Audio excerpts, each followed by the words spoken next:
Hi everyone, so Torchlight Infinite has just launched a new Overrealm season and I jumped in to try it out. I have leveled the character to almost level 90 now and I might continue a little bit in the next days, we'll see. But Torchlight is a game that I enjoy playing on and off. This is another ARPG that I have a couple hundred hours in or so at this point, and I can just recommend you guys to check it out. It's a free-to-play game that works on both PC and mobile with cross progression, so this is kind of nice to just kind of take it on the go as well. And I will run you through just the core mechanics, how the game works, a little bit of my build, and what you need to know if you're starting out. I do want to highlight that this is a sponsored video, so thanks to XD, the creators of Torchlight Infinite, for that.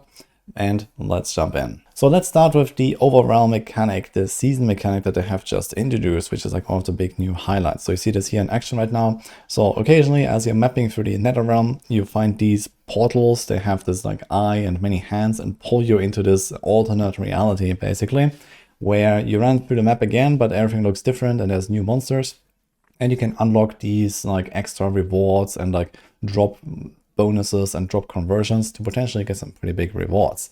So this is how that works. You have a timer here at the bottom, and as you go through one of those floors and fill up this bar, you have a chance to go to the next floor, and you can go kind of deeper and deeper while staying inside the same map, and then there will be more monsters reappearing every time. So I've been playing around with this new Overrealm mechanic a little bit in the season, and it does feel like it's definitely ramping up, especially as you go through multiple floors, and if you get a bit lucky, it can be quite rewarding. But I will have to explore this a little bit more in the late game as well. But the Overrealm is just the latest addition to the huge roster of seasonal mechanics that the game has. So you see this here, we have I think 10 seasons now, and every time they bring out like a new big mechanic like that changes up the endgame loop, gives you something new to grind, and usually also involves some sort of new character progression that you can earn in that system. And speaking of characters, there is a lot of these days as well, because usually with a new season also comes a new character or a new alternative trait of a character. So the way this works in Torchlight is that you have several heroes and they have separate versions of them. So for example, they just brought out Bing 2 called Creative Genius, and there is, for example, another Bing which used to be once upon a time a new hero that they introduced like 5 seasons ago or something like that, and now he kind of got a second version. And likewise with some of these other characters here. So there is, for example, here Frostfire Gemma, and then there's like other versions of the same hero, where here this is like the pure cold version, for example. Here's like a pure fire version, and they have like different abilities and different hero traits. And there's a ton of stuff to choose from. Of course, they cover pretty much all of the archetypes you can imagine. There's melee, ranged, casters, minions, and then like different versions of those with, you know, how they work and what kind of archetypes they really embody. But there's a lot of variety to choose from. So for example, the character I played is this one here, the Oracle Thea Blasphemer. So this is also called Thea 3 because she was the third version of this hero that was introduced. And usually this is the kind of gods related, somewhat holy character, so to say. There's 2 versions of that. And then the dark side here. So this is the one I was playing. What this means in practice is that when you open your hero traits, you have these choices here. You can think about them a little bit like ascendancies, basically, and have a bunch of different very powerful effects that drive your character and your build towards a certain archetype so that you can build into some synergies for that. Generally though, the game allows for a lot of freedom and creativity in how you set up your character. So if you're looking at our skills here, for example, we have our active skills, there's your 5 buttons, and there's also our passive skills, which are like auras and stuff like that. And in addition to these active skills, you can also add these supports here. So you see here we have 1 active skill in the middle and then 5 supports, which is the maximum. And then you can also have like, you know, utility skills, mobility skills, and so on that you can also support. You can also like, you know, like min-max a little bit or customize them in some way to, for example, auto trigger or have a shorter cooldown, faster casting, maybe trigger some sort of extra effect and so on.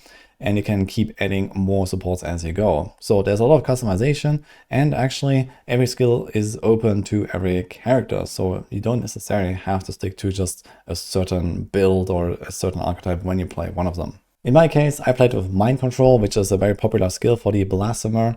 And well, there's one really cool feature in Torchlight Infinite, which is the pro builds and also the flute filters here that you can kind of just take from other people. So you can just look at what are other people doing with the hero that you are playing. You might be a little bit lost and not really sure what to go for when you start the character for the first time, or just the game in general.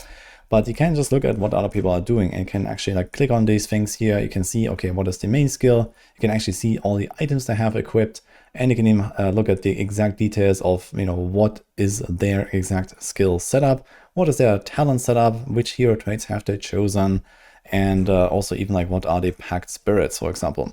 So you can look literally through the entire tree here on someone who made one of these build snapshots and follow along. So in my case, I haven't really made like a full build guide or something for this mind control character, but if you want to play something similar to what you have seen in the intro of this video, then you can check this out. Or you can also check out Falseron, who actually made a build guide for this. At least I remember last season he played it, and I actually checked it out, and it seems still pretty much up to date. So that is something worth looking at. Either way, this pro builds function makes it very easy to just find out what other people are doing, get some inspiration. And you see here, people also tend to make like different steps of progression. And the same goes for loot filters, for example. So you can also just follow along with what other loot filters are out there, or you take one of the official ones, which I usually play with, which is okay. In general, Torchlight Infinite has a lot of quality of life features built in like that. So it's not just that you can look at other people's builds, but you also have, for example, the ranking. So you can kind of like see, okay, where do you rank? Or like how high can you go with a certain skill? Like how much DPS can you do? You can look at, by hero, you can look at by skill and so on. So you can kind of see everything in here. You also have stuff, for example, like auto loot of currencies. You can salvage items directly from your inventory by just like pressing these buttons here. When you pick them up, you don't have to go and like talk to a blacksmith in town or something like this. And overall, they have really tried to make this like an as smooth as possible experience. And while all this sounds really good, and it's actually a blast to play because of the insane convenience that is built into the game, this is a free-to-play game, and they have an in-game shop, unsurprisingly. So I just want to highlight this. There is both cosmetics, for example, character skins and wings and skill effects and all that kind of stuff that you can get here. There's pretty cool stuff, to be fair. And there's also some pay-to-win component, which is largely in the packed spirits. So I just want to like explain this a little bit for those that are kind of wary of pay-to-win games. I don't think it's such a big deal, at the very least, if you're not like giga blasting at a very like cutting edge or something like that. I think it's mostly a matter of min-maxing in the late game where this really comes in, thanks to some of those drop packed spirits especially. So there are like late game farming strategies that are not so easily available if you don't have some of those packed spirits that boost a certain seasonal mechanic that you can target farm for a certain reward, for example. But you can still relatively easily get a bunch of these packed spirits that both boost your character power with these so-called battle packed spirits. So they give you like extra stats, and you can kind of transform part of this tree that you see here right now with different stats that might be more fitting for your character, but you very easily acquire some for free as well. This game has a relatively good free-to-play experience, I think. So you can do everything in the game. You can basically make all the builds in the game. There's no like limitation on how long you can play or certain content that you're locked out from.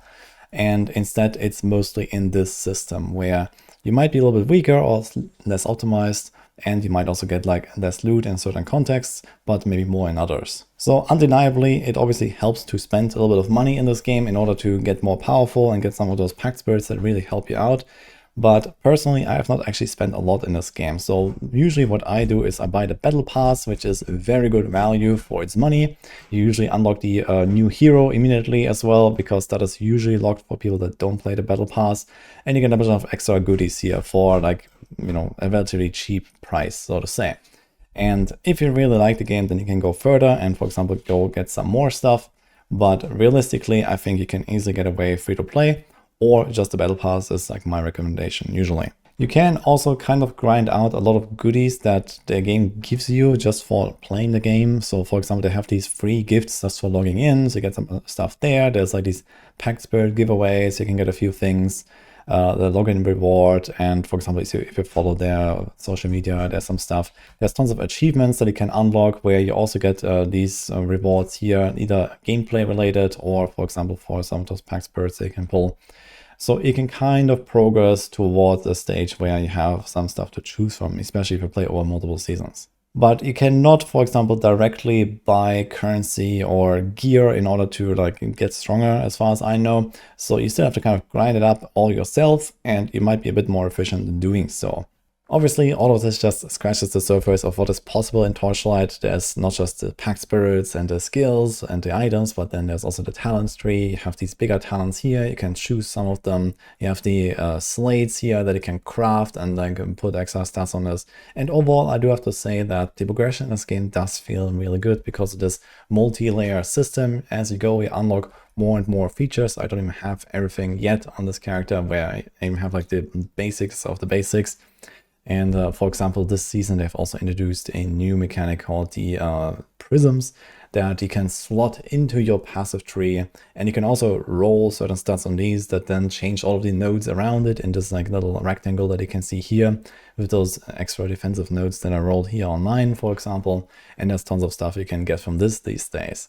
So as you go, you unlock more and more of these systems, and there is simply a lot of stuff to explore, which is a ton of fun. And the big upgrades just never stop, basically, until the very late stages of the game. So I always have a lot of fun progressing my characters through the game. The campaign is mandatory, but also quite short. So these days I can run that in like sub 2 hours or something like that. It's only 3 acts. You can kind of just like blast through that. If you have a build that is competent, then this is no big deal at all. And you can start blasting the end game, go to mapping, and then go through the different time arcs and unlock more and more things. In addition to all of that, there's also like these very late game features, like for example here the Supreme Showdown, which has I think 20 different stages of increasingly more difficult bosses. So as your character powers up, you can try to test your mettle against these guys, and have tons of mechanics that you have to try to like play around. And it's very fun to try to take these bosses down. There's also the Test of the Brave, which is some sort of like kind of wave survival mode, and so on. So there's a lot of stuff in there. And that's pretty much it for my Overrealm season video. So I hope you enjoyed this, like and subscribe. And if you jump in, you have any questions, feel free to drop by on my stream. You can ask me anytime.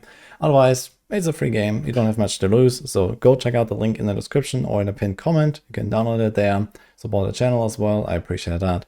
And otherwise, hope you like this, and see you guys next time.